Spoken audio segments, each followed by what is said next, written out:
After the hard work of first responders on March 14th following the tornadoes, a Franklin County police officer and his family are now in need of a new place to call home.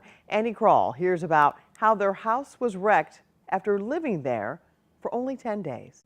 I thought we were going to die, just being honest. I kind of accepted it. I was like, I'm 40, I've had a pretty good life, but they're so young.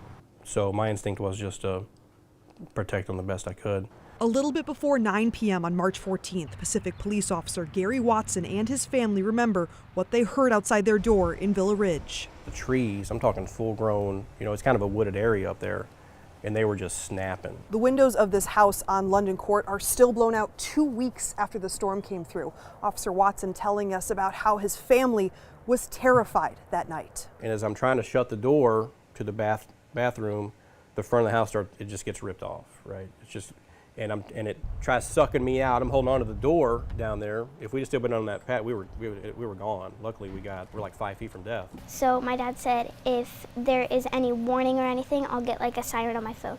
And that was like 20 minutes before. Then 20 minutes after, the alarm went off. And I gave everybody that look like, am I gonna die today? Not something most 9.5-year-olds have to think about. The door flung open and it almost took him out. And I was like scared to death. I was texting everybody I love them, and like this might be my last time to say that.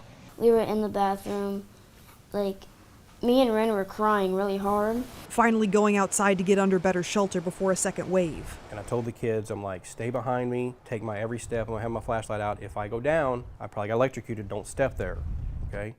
So of course they're emotional about it, but I was just trying to be as real as I could. The rock of the family, they say, has been 10-year-old Kyson. A little bit after, we had to go down because Papa, he got there, so we had to walk down the street more, but we couldn't get across because there were a bunch of trees just blocking the way and power lines. A couple miles away at work, Officer Watson's fiancée, Kelly, was blocked by some of those downed trees and power lines. So in my mind, I'm like, I have two choices here. I either wait this storm out in Pacific and see if I can't get there, or I just head for it because I don't know if I'm going to have anyone or anything when I get home. Despite the traumatic storm, they're still planning to have a wedding on April 19th. Nobody wants to lose anyone close to them, but to think that you're going to come home and have no home, no spouse, no kids. Like, I didn't go to work that day thinking that was going to happen to me. Annie Krall, 5 on your side.